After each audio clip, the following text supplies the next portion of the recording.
Hey, deserving listeners, 90 Day Fiancé, Danielle and Mohamed. Let's watch. Talk to him personally. He's only sent me messages on Facebook or emails. And I found out that he had a dating profile. All right, so there are other reasons why someone might still have a dating profile. Maybe he forgot to delete it, or maybe he actually is also dating right now. I imagine it's probably the latter, but we'll find out. So he's back on the dating site that you guys met on. yeah, and he says he's single on there. It's literally like what happened with you, he's doing over again. It's insane that he's using the same dating website that he met me on. It's like a big slap in the face. So, yeah, that's just awful, and you have to feel for Danielle for sure. I will say, and again, which I've said before, that the daughter shouldn't be the one taking care of her in a situation like this. It should be a friend, her parents, her therapist, someone else, not her child. Now, her child seems old enough. So the 2 years ago was the previous season, so the daughter, the oldest daughter, was something like 17 or something, so maybe she's 19, 20 right now. I don't know. But at the same time, it's not a good idea. It could be okay in a situation like that. I don't know, because I'd have to assess the whole situation, but it does raise some risks. Because with a child, they depend on their parents to be a solid foundation for them, particularly when you're young. And when the parent is falling apart, you as a child feel like your foundation is falling out from underneath you.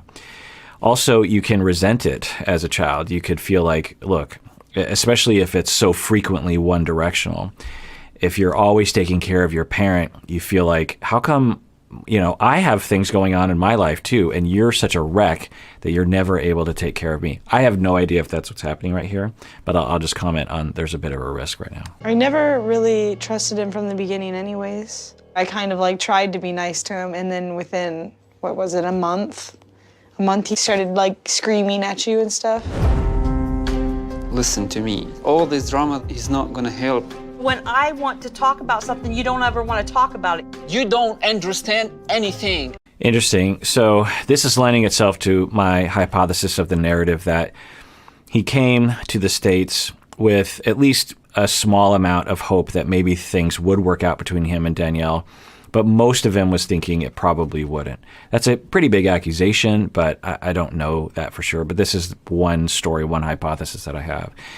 And that when things started to go south and he thought, well, I don't think this is working, she would approach him and say, let's talk, let's work. And he wouldn't want to respond because in his mind, he's just waiting until he gets his green card.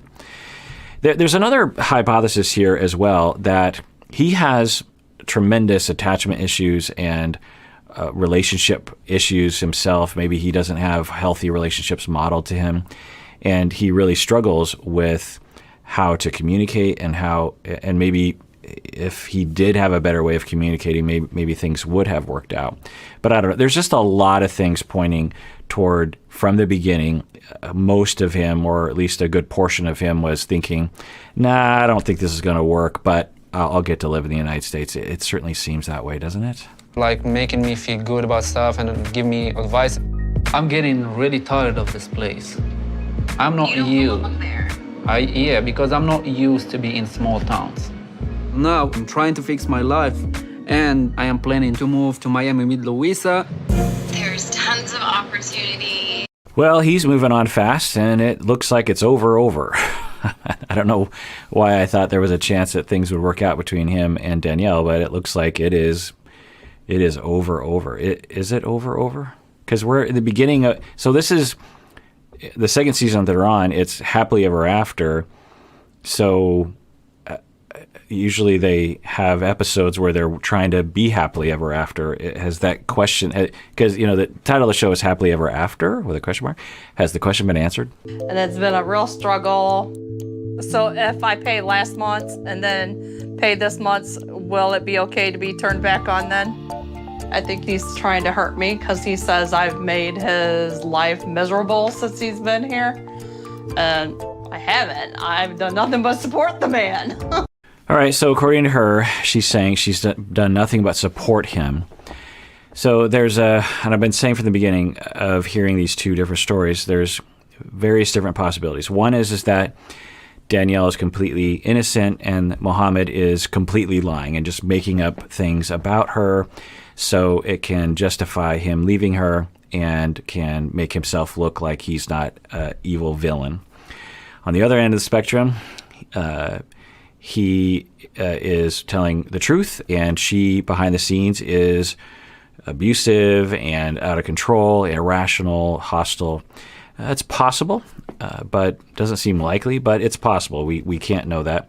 Or something in between where she, at times, will lose her temper for reasons that we might be able to understand given her circumstances, and he is exaggerating it as a way of justifying him leaving.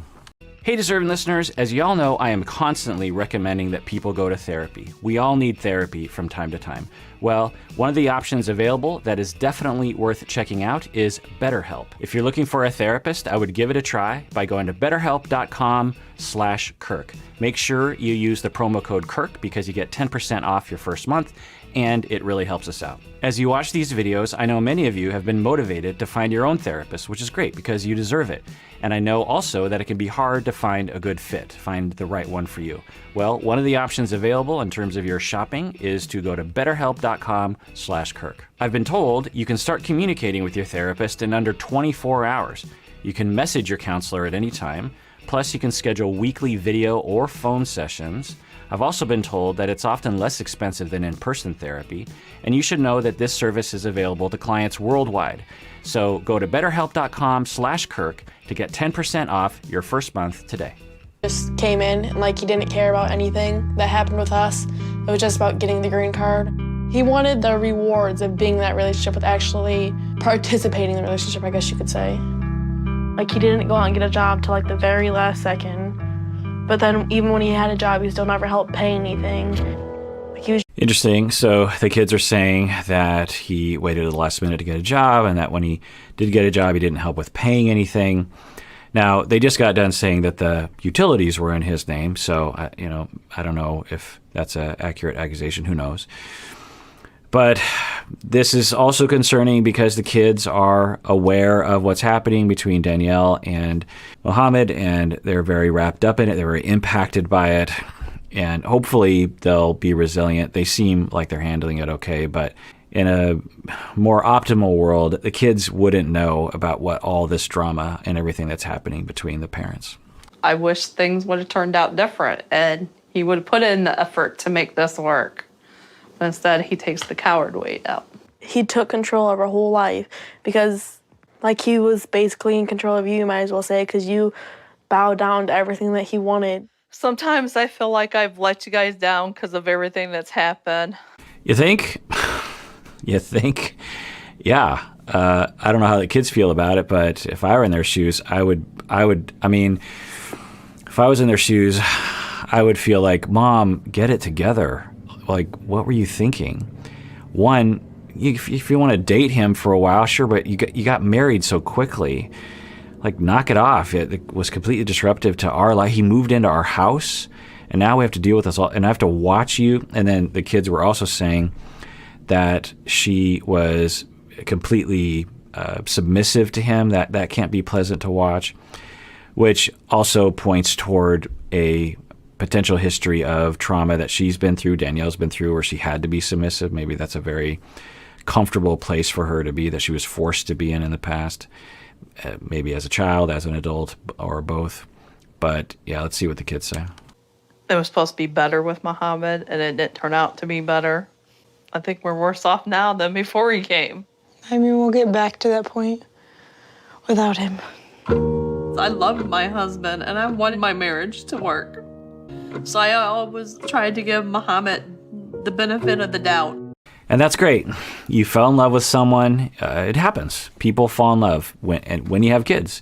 So let me give an optimal situation. When you're a single parent, you have kids, you are dating, and you keep it pretty separate as you can. Sometimes there can be a little bit of mingling between, maybe you're dating someone for 3 to 6 months and you're thinking, oh, I think I can bring him over for a picnic or something. And maybe even you introduce him as like, I'm dating him. I don't know if things are going to work out, but I like him and I'd like you to get to know him. But don't get too attached because I don't know if things are going to work out. Yeah, a little bit of that. And then maybe there's some fighting going on. It doesn't work out, but the kids don't know about it. You're not alerting the kids to it. I was just itching my leg, my knee. And then one day you're like, oh, I just want to let you know that me and so-and-so, we broke up. We just weren't really compatible. I don't want to get into the specifics, but I'm okay now, and I'm back on the dating website, and I'm going to see what's going to happen. That's kind of an optimal situation because the kids are allowed to be kids. They don't have to worry about you. They don't know about the details, which can be an attractive nuisance for them to worry and invade and be more interested in things. And I say that because when I would talk with parents about not enmeshing or triangulating with their kids, a lot of the parents would say, well, but my kid is so inquisitive about what's going on in my life. I mean, they're listening in on conversations, and so I can't keep them out. And what I'll say is, well, when you give them a little information, then they want to know more because they've been taught that if they are to control their environment, they need to get more information. And so you need to completely cut them off, and you need to say, no, this is adult stuff. This isn't child stuff. And this is particularly important when the child is like, younger than 15. These kids look like they're all late teens-ish. So maybe they're protected from that emotionally, but I have to wonder throughout their entire life what they've been through. I think, there was a divorce at some point, and so I wonder what happened there. Again, I don't know. Like, if he comes back within, like, the next couple of days or maybe, like, the next couple of weeks, I think that you'll take him back. But, like... I would hope that you would not take him back. Don't. I hope that you guys would be understanding with me because there's still a part of me that still does love him. Right. So it wouldn't be uncommon for the Danielles of the world to let the Mohameds back after all of this terribleness. And now that the kids are intimately aware of literally every single detail of your relationship, they are going to be hurt by that. They're going to be disappointed. They're going to be angry at you. Whereas if you didn't let them in on every detail of your relationship, then they wouldn't know it.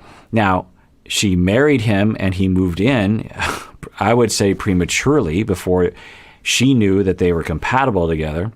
So in some ways they had to be involved because of that reason. But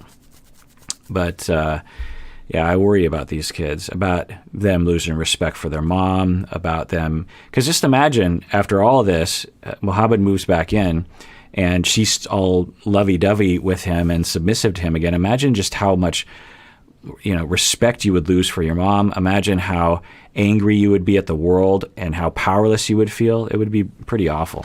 All right, well, that does it for that episode. Everyone out there, please take care of yourself because you deserve it. You really, really do.